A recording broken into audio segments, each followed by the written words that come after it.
34 kids were arrested, but not Toya Graham's 16-year-old Michael. She gave him a piece of her mind and a good portion of her hand.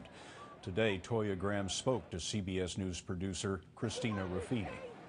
I could see the objects being thrown at the police, and I was like in awe, like, oh my God, you know, this is really happening right here with me. And lo and behold, I turn around and I look in this crowd, and my son is actually coming across the street with this hoodie on and a mask. At that point, I just lost it. And he gave me eye contact. And at that point, not even thinking about cameras or anything like that. That's my only son. And at the end of the day, I don't want him to be a Freddie Gray. But to stand up there and vandalize police officers, get over here, that's not justice. That's not what, you know, I'm a single mom. You know, I have 6 children, and I just choose not to live like that no more, and I don't want that for him. What were you thinking when you saw him? Were you shocked? Were you angry? I was shocked. I was angry. I was shocked, because you never want to see your child out there doing that. There's some days that I'll shield him in the house just so he won't go outside. And I know I can't do that for the rest of my life. He's 16 years old. You know, he's into the streets. What was his reaction when he saw you, when you kind of pulled him out of the crowd, and then, you know, what was that ride home like? He said to me, he said, "Ma," he said, "when I seen you, my instinct was to run." You know, I'm a no-tolerant mother. Everybody that knows me know I don't play that, you know what I mean? He knew he was in trouble.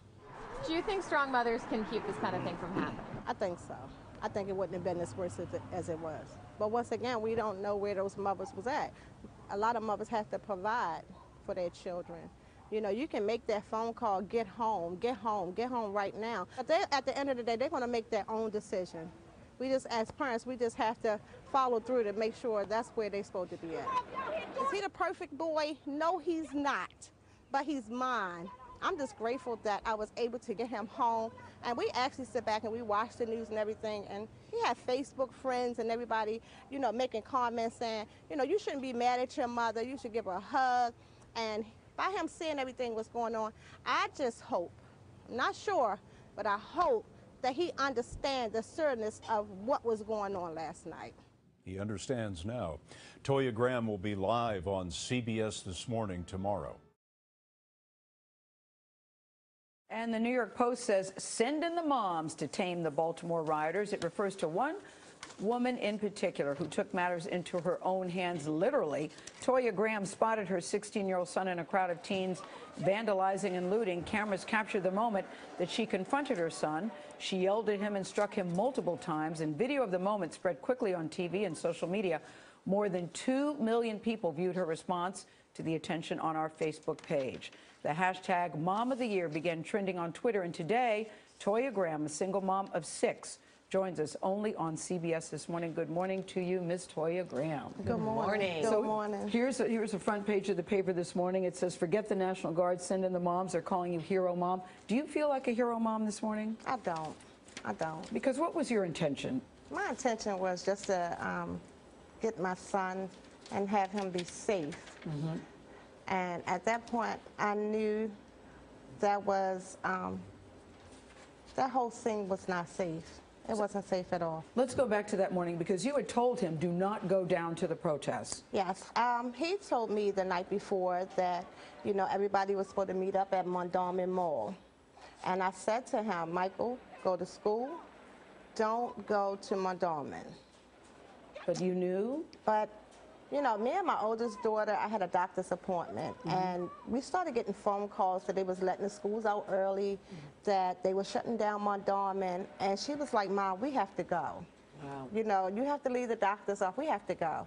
And so to get there and see the mass of polices and the helicopters, and, you know, I actually ran over to the police and I said, you know, where are the children that have to take this bus route here? But tell us when you first saw your son, Toya. Take us there.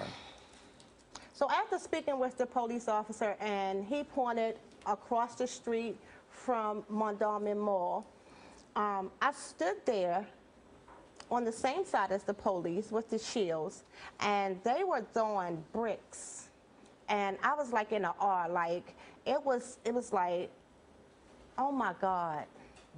And to see my son come across the street with a rock in his hand, I think at that point I just lost it. You recognize the baggy sweatpants. I recognized the baggy sweatpants. He did have the hoodie on, and he did have the face mask on, but it was something about those sweatpants he had on.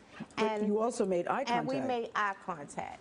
And you're What's remarkable is this, and for me, is he clearly had respect and fear of you. Yes. Because as you were pushing him and doing that sort of right hook you had, he was backing off. I mean, what was he saying to you? Mom, mom, mom, okay, mom, okay, mom. You know, and I was pretty much just telling him, you know, how dare you do this? I actually went to view Freddie Gray's funeral, body, and if he wanted to do that, I would allow him to. You know, even if he wanted to stay home from school to go to the funeral, I would allow him to do that. But for him to do what he was doing, it was just unacceptable. You said, I thought so poignantly, you did not want to lose your son to the streets. No. And I fight with this, not just because of this incident.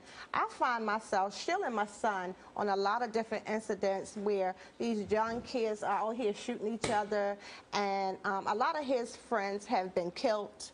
You know, and so my thing is, I just want to keep him in the house, and I know that's not going to, you know, he's going to get out. He's going to. That's not really going to work. But the way that you were striking him, you opened up a can of whoop ass on him. The way I was looking at it, that